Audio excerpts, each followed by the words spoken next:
₹500 ਨਾਮ 500 ਰੁਪਇਆ ਨਾਮ ਆ। ਜੇ ਤੂੰ ਜਾਲੀ ਫਰਿੱਜ ਵਿੱਚ ਲਾ ਦੇਵੇ ਕਿੱਥੇ ਲੱਗਣੀ ਆ? ਤੈਨੂੰ ਕਿੰਨੇ ਸਾਲ ਹੋ ਗਏ ਕੰਮ ਕਰਦਿਆਂ ਨੂੰ? ਦੱਸ ਭੂਲ 6 ਮਹੀਨੇ ਹੋ ਗਏ। 6 ਮਹੀਨੇ ਹੋ ਗਏ। ਤੂੰ 10 ਫਰਿੱਜ ਦੀ ਜਾਲੀ ਕਿੱਦਾਂ ਲਾਉਣੀ? ਲਾ ਵੇਖਦੇ ਆ ਫਰਿੱਜ ਦੀ ਜਾਲੀ ਲਾ ਕਿੱਦਾਂ ਲਾਉਣੀ ਆ? ਲਾ ਮਿੰਟ ਮਾਰ।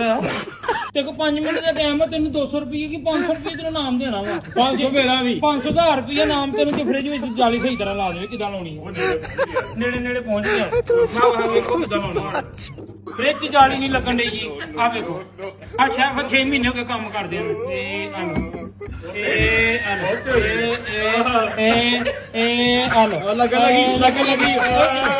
ਲੱਗਣ ਲੱਗੀ ਲੋ ਜੀ। ਕਮੈਂਟ ਵਿੱਚ ਤੁਸੀਂ ਦੱਸਣਾ ਫਰਿੱਜ ਵਿੱਚ ਜਾਲੀ ਕਿੱਦਾਂ ਲਾਈ ਦੀ ਆ ਫਰੀਜ਼ਰ ਵਿੱਚ ਜਾਲੀ ਕਿੱਦਾਂ ਲਾਉਣੀ ਆ? ਹਲਾ ਦੱਸੋ ਹੁੰਦਾ ਮੈਂ ਤੁਹਾਨੂੰ ਦੱਸਦਾ ਭਾਈ ਕਿੱਦਾਂ ਸਾਲ ਦਾ ਟਾਈਮ ਦੇ ਦਿਓ। ਚਲੋ ਜੀ ਹੁਣ ਨਹੀਂ ਨਾ ਲੱਗੀ ਅਦਰਾ ਮੈਂ ਤੁਹਾਨੂੰ ਦੱਸਾਂ ਹੁਣ ਕਿੱਦਾਂ ਕਿੰਨੀ ਦੇਰ ਹੋ ਗਈ ਕੰਮ ਕਰਦੇ? ਮੈਂ ਲੱਗਦਾ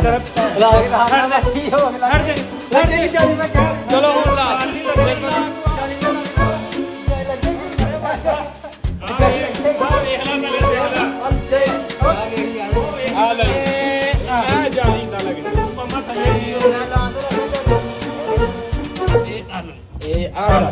ਆ ਜਾਲੀ ਦਾ ਤੁਸੀਂ ਕਿੱਦਾਂ ਲਾਉਂਦੇ? ਥੱਲੇ ਰੱਖਾਂਗੇ। ਹੁਣ ਪਤਾ ਲੱਗ ਗਿਆ ਜੀ 500 ਰੁਪਏ ਤੁਸੀਂ ਹਾਰ ਗਏ। ਮੈਂ ਇੱਥੇ ਲੋਕ ਲੱਗਾ ਤੁਸੀਂ ਖੋਲੀ ਹੱਥੋਂ ਮੇਰੇ